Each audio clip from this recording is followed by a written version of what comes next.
let's break out and let's hit this second slide here.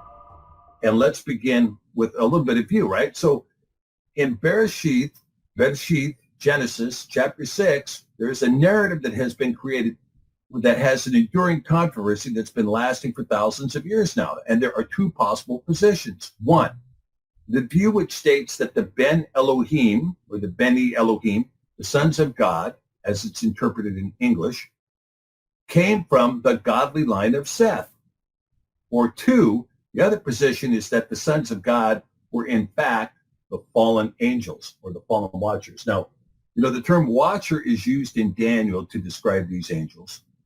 The discussion of the fallen watchers takes place in the book of Jude that quotes from the book of Enoch expressly, and also 2 Peter, who references the fallen angels, and also Paul, who talks about it in 1 Corinthians chapter 11, when he's talking about a woman covering her head in church, and he says something to the effect that you need to cover your hair because of the angels. Now, why would Paul say something like this if he wasn't talking about the hair of a woman tempting angels, tempting the watchers? All right, let's jump in here and let's look at this passage, Genesis or Bereshith, chapter 6, verses 1 through 4. Now, these are the passages we're going to be discussing tonight, and we're going to be digging in with the microscope, and we're going to be trying to pull out the marrow out of this passage to see what we can find. So how does it read? Let's see. And it came to pass when men began to multiply on the face of the earth, and daughters were born unto them, that the sons of Elohiym saw at the daughters of men that they were fair, and they took them women all which they chose.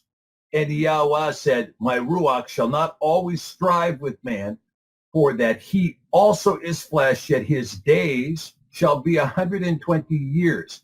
And I'm going to talk about that for a second. There were Nephilim in the earth in those days, and also after that, when the sons of Elohiym came in unto the daughters of men, and they bore children to them, the same became warriors and tyrants, which were of ancient times, men of infamy. Okay. Before we get any farther into the passage on the giants, let me talk about man's days shall be 120 years. I don't know why the passage doesn't say man's years, Shanaim, will be 120 years. I mean, why doesn't it say man's years shall be 120 years? Instead, it says man's days, Yomim, shall be 120 years, Shanaim. Why? Well, there's a reason why, and it has to do with the fact that oftentimes in Scripture, you have this conflation of time. That is to say, in Ezekiel 4:5, there's a discussion that says, lie on your side for 390 days, each day equal to a year. And we have this concept also found in the book of Devarim or Deuteronomy, where a day is equal to a year. But in the book of Jubilees, we find out that a week is equal to a week of years. That is to say, when you see the word week in the book Yovelim or Jubilees, it means 7 years.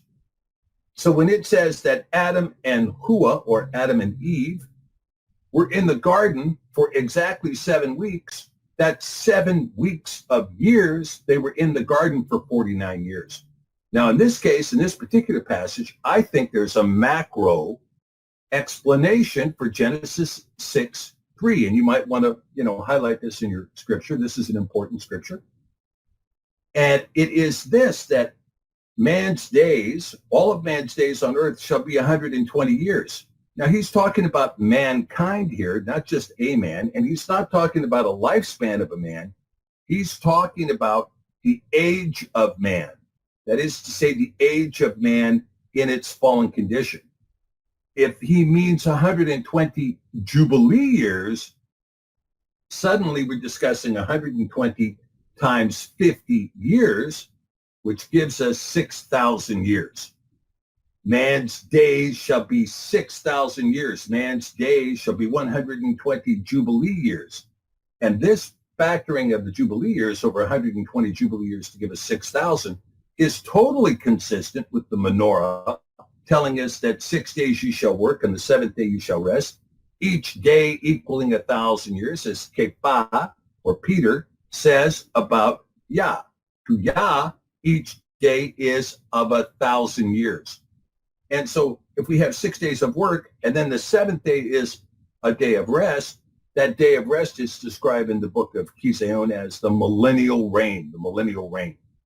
That's 1,000 years of living in the Mashiach. And so the reign of man, running abundantly on earth, trying to figure out if he's coming or going, goes for 6,000 years, and then Mashiach comes. If you apply that formula, you can see also that the Mashiach came in his first advent, as described in Genesis 1:1, where the fourth word is the Aleph Tav. Mashiach saying, I am the Aleph Tav in the book of Revelation. He appears at the end of the fourth day, or the end of the 80th Jubilee, and will appear again at the end of the 120th Jubilee. Now, it's just up to us to find out which year that is. It's an unknown sum. But we're going to talk now about this passage here. So the two operative passages that I think are really critical is, of course, Genesis 6:2, that the sons of Elohiym saw at the daughters of men, and then, of course, 6:4. All right. Let's take a look at Bereshith 6:2. All right. Now, here we have a passage that in the Hebrew reads, Vayira u beni Elohim et benot ha'adam tovot ana velachak yichochu lechem nashim kol asher bakaru. And what that's telling us is that the sons of Elohim, the Beni Elohim, saw Ra'ah at the daughters of men. Now here the word, usually in the Hebrew, we see that the daughter is described as Bat, B-A-T-H, Bat. But in this case, it doesn't say that. It says Benot, which is an interesting construction, because the idea that Ben, or children, with this feminine plural at the end, Benot. The daughters of men, that they were fair, and they took them women, all of which they chose. All right. So the next slide, then the question is then, who are the Beni Elohim? This is the big question. And we're going to take a look and we're going to see. One answer is they're the sons of Seth. The other answer is there's something different.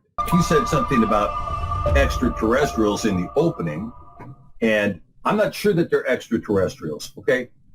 They could be extra-dimensional beings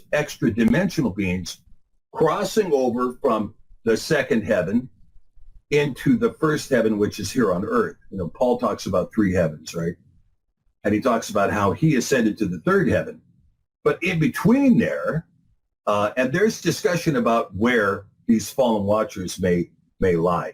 It may be that they're not in the second heaven at all, or the second heaven may be what's called the Marum.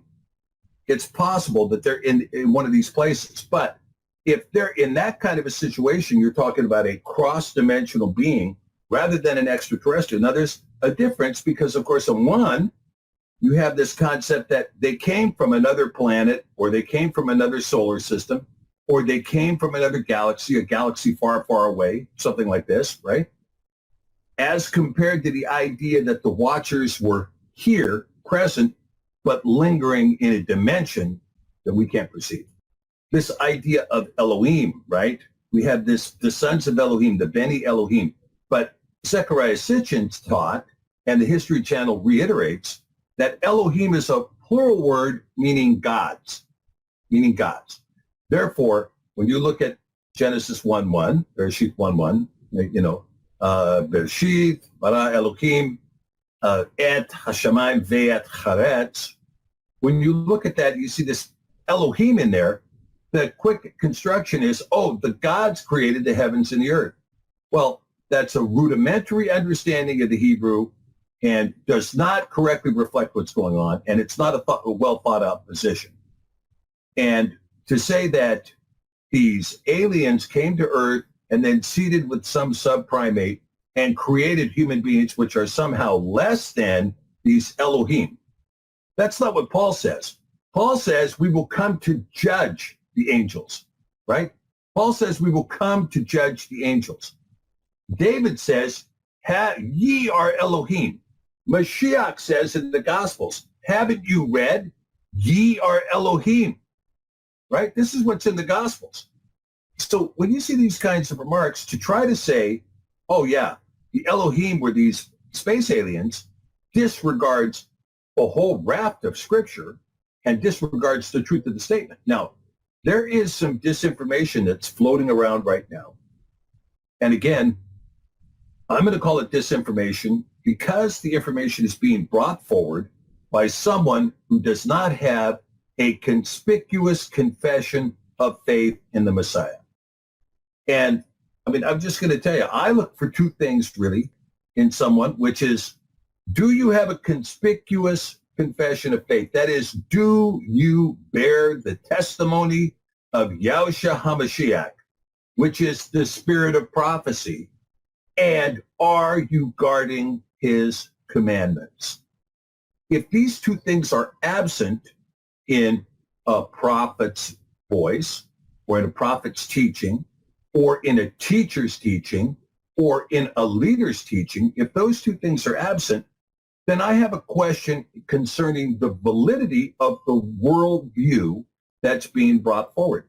If you don't accept these premises, you're going to miss fundamental truths. For instance, the concept that is taught in the universities over and over again and is the foundation of all modern science is this, the premise: assuming there is no creator, we have concluded there is no creator. Logically, perfectly sound. From a truth point of view, vacuous.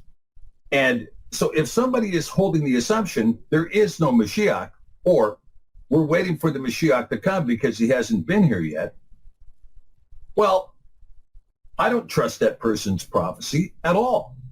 I don't trust that person's worldview at all.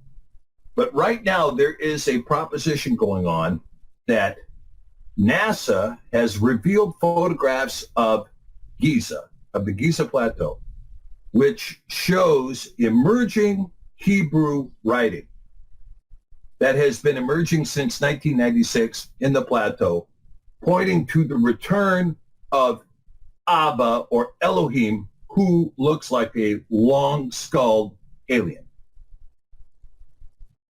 That, in my opinion, is unbridled propaganda. Because, again, when you're talking about this idea that the large skull, the Indiana Jones crystal skulls, right? Those long skulls that they had.